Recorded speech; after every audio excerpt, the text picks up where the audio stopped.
In chapter 14, we're learning about the factorial ANOVAs.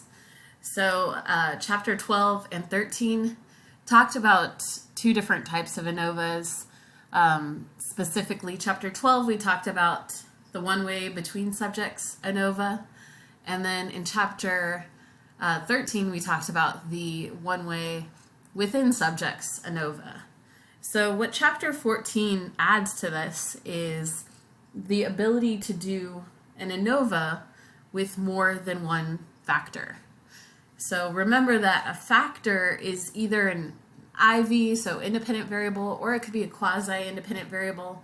But essentially what a factorial ANOVA does is it allows us to look at the effects of two or technically more factors.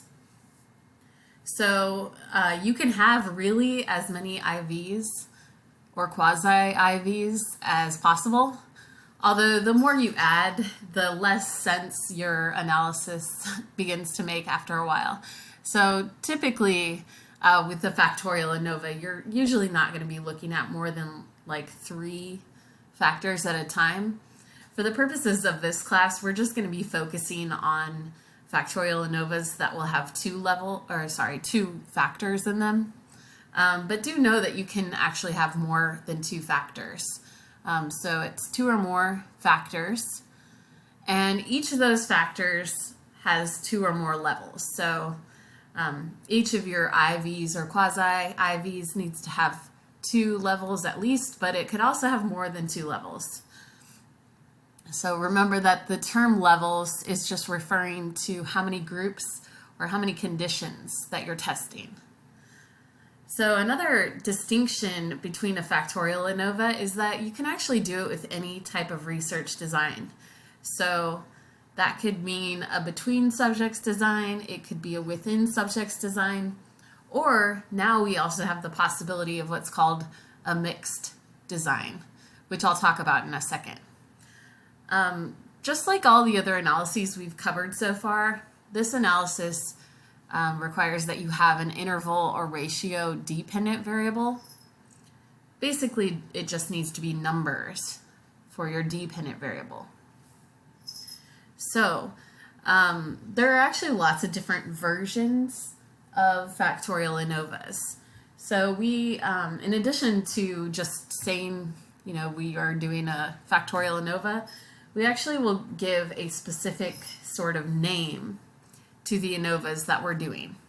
So let's talk a little bit more about how we go about giving a name or what we call the ANOVA when we're doing it.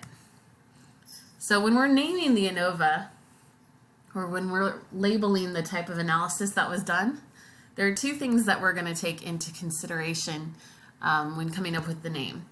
So the first one would be the number of factors that we are looking at, so the number of either independent variables or quasi-independent variables in our study, and also the number of levels for each of those factors. So I'm going to go through some examples in a second that help explain how we're going to use that information.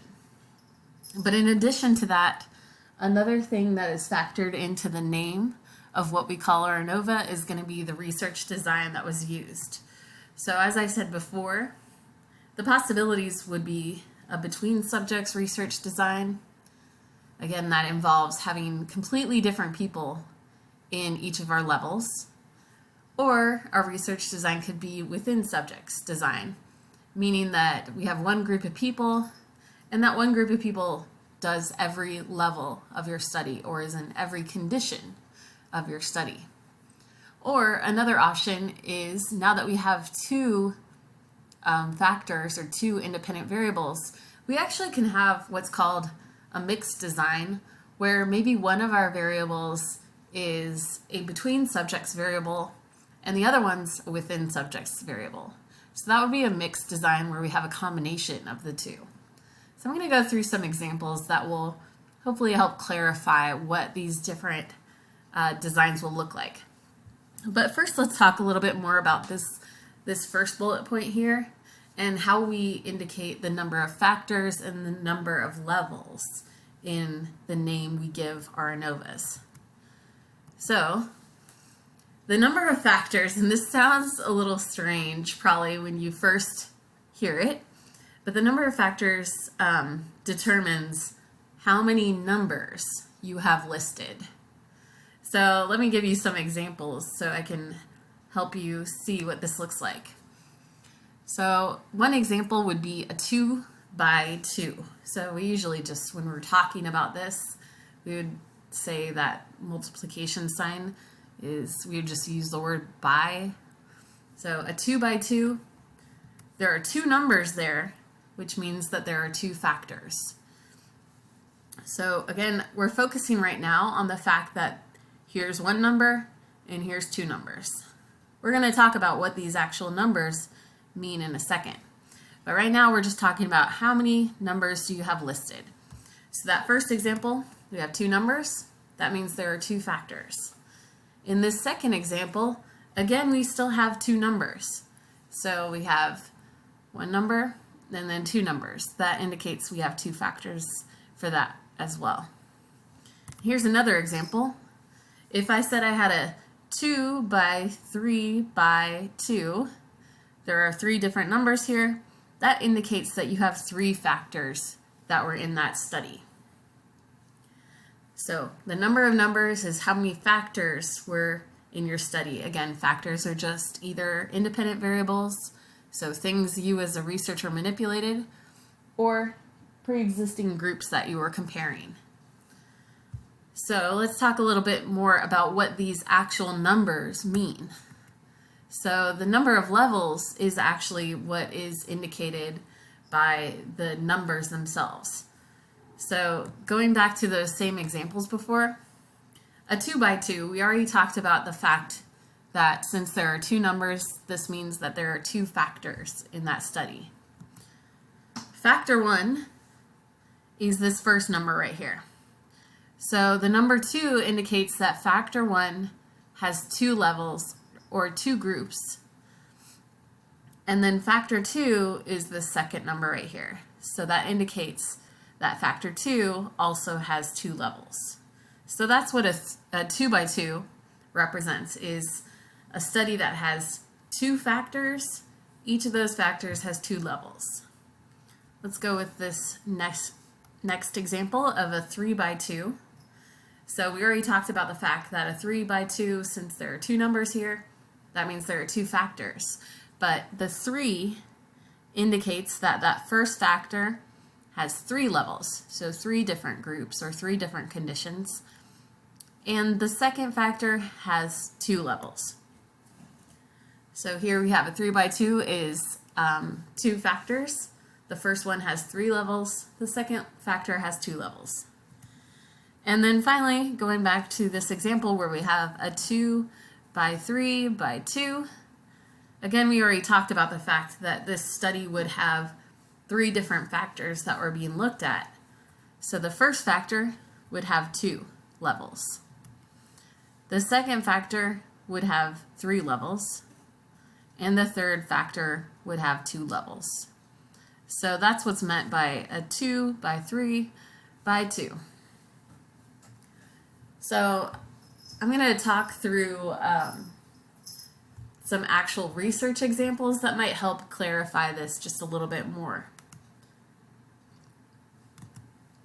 So let's take this research example. So let's say that a researcher wants to know if high or low doses of Advil or Tylenol affect pain. And so to do this, they have every person in the study try both of these medicines and both of the doses. So one of the factors that's examined in this study is the dosage. So we have either high or low dosages. And that is examined using a within subjects research design, since up here it explains that each person in the study does both medicines and at each dose. So every person is doing both of the doses, so that would be a within subjects design. This study also looks at another factor. The other factor would be which drug people were taking. So they were either taking Advil or Tylenol. That was also measured using a within subjects design. Since up here again in the explanation, it says each person in the study tries both medicines. So every person did Advil high dose, Advil low dose, Tylenol high dose, Tylenol low dose. Everybody did all those conditions. It's again a within subjects design. So the thing that we would call this ANOVA is we would say that the analysis we would do to actually analyze these data would be a 2x2 within subjects ANOVA. So that would be the name for the analysis that we would do to test the research question. Let's go with another example. So let's say that we want to see if the setting, so the different settings that were studied were library, dorm, or classroom. It's hard to imagine being outside of our own houses, but let's go with this example. So we want to see what the setting and the time, so whether it's during morning or nighttime. So what the setting and the time of day, how that affects tutoring and learning of math. So to test this, each participant was assigned to one of those 3 settings and also one of those 2 times of day. So that description tells you that each person is only doing one of the conditions of the settings, and they're also only doing one of those 2 different times of day. So let's talk through each of these factors that's being studied here. So the first factor that's being studied, the thing that's being manipulated, is the setting that you're doing your tutoring in. So that setting actually has 3 levels: the library, the dorm, or the classroom. So that has 3 levels, and those levels are examined in a between subjects sort of way, since people were assigned to one of those 3. So it's completely different people who are studying in the library versus the dorm versus the classroom. So different people, it's a between subjects design. Our second factor would be the time of day. So they were either doing the tutoring in the morning or at nighttime. Again, the research design there was between subjects because participants were assigned to one or the other, which means that it's a completely different group of people that were doing the morning, completely different group of people doing the nighttime. So the way we would, or the name we would call this ANOVA is a 3. The first factor has 3 levels, 3x2, between subjects ANOVA. So again, that would be the second factor, has 2 levels. The research design is between subjects.